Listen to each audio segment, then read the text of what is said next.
everybody. Well, we're doing another segment. Today we're talking about going out and eating dinner and what it takes in order for me to do that, or anybody else that suffers from latex or fruit syndromes, rubber allergies of the such seem to interrelate.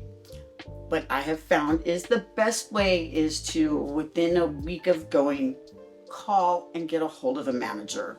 Tell them what you can and can't eat. Tell them what makes you affected and see if they can comply.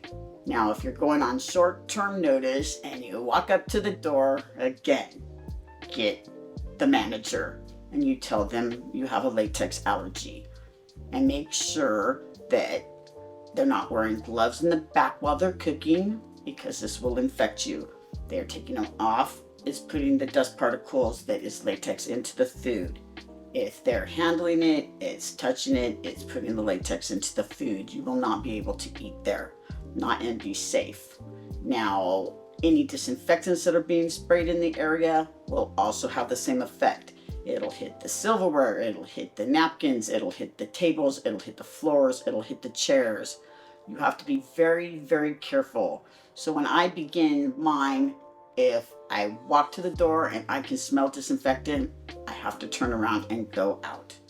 I cannot eat there. But if I can make it in the door, I go to a manager and I ask them to bring me clean paper towels that had no possibility of being sprayed with disinfectant.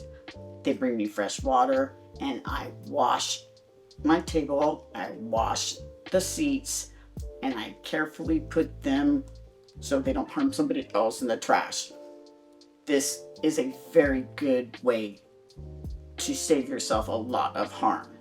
The next would be making sure that they don't put any raw fruit into your foods.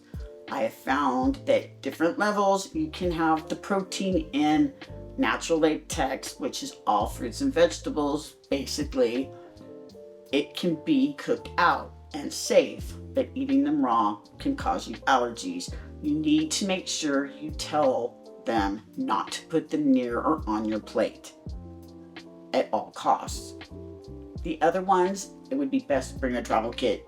I would bring a tablecloth, I would bring my own napkins, I would probably bring my own silverware just in case, because so many people use plastic, which is also a latex product.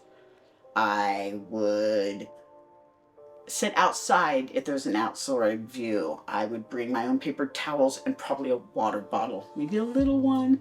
We're going to try to put kids together so that everybody will be able to do it safely.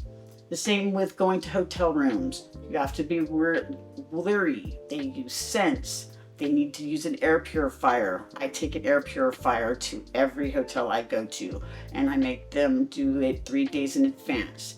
I also make them wash their towels in water 3 times and never change my linen or my towels. I keep them the whole time. I personally only let them make my bed with the same sheets that I've used the whole week because I know they're safe. I lay sheets down on the carpets to keep myself from touching latex on the floor, and I have them go in with cloths that have been washed only in water and wash everything down in the room. That way I have no detergents, no disinfectants, and no scents that can harm me. In this manner, I can go and live life. Otherwise, I get stuck in my latex-free home that I've had to create to give myself a safe living environment. I'm hoping this will help you have a better life too. Thank you for joining me.